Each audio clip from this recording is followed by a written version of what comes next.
In this video, I'm going to show you how to use Minitab Express to create a frequency distribution table.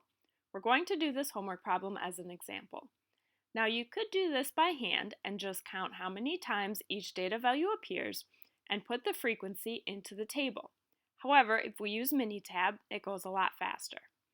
So what I need to do first is locate this icon in the upper right corner of the data table with the two blue boxes.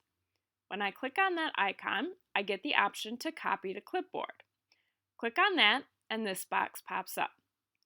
I'm going to leave it on Tab Delimiter, and then I see that all the data values are highlighted. I'm going to copy the data using my keyboard and Command C.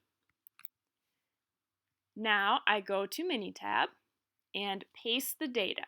Now notice when you paste the data that there's a blank row above row 1. That row is for headers. It's different from Excel where row 1 is the top row.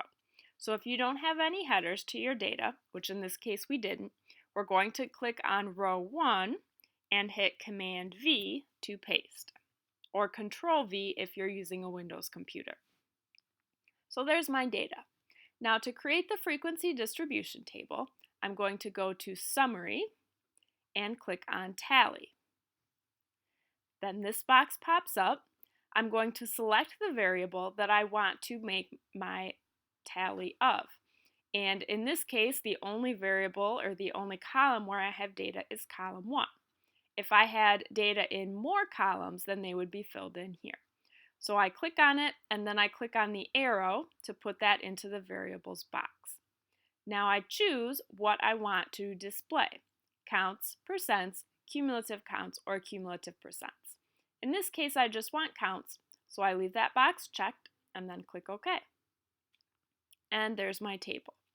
Now be careful, because if a data value does not appear, in this case 1 does not appear in my data set at all.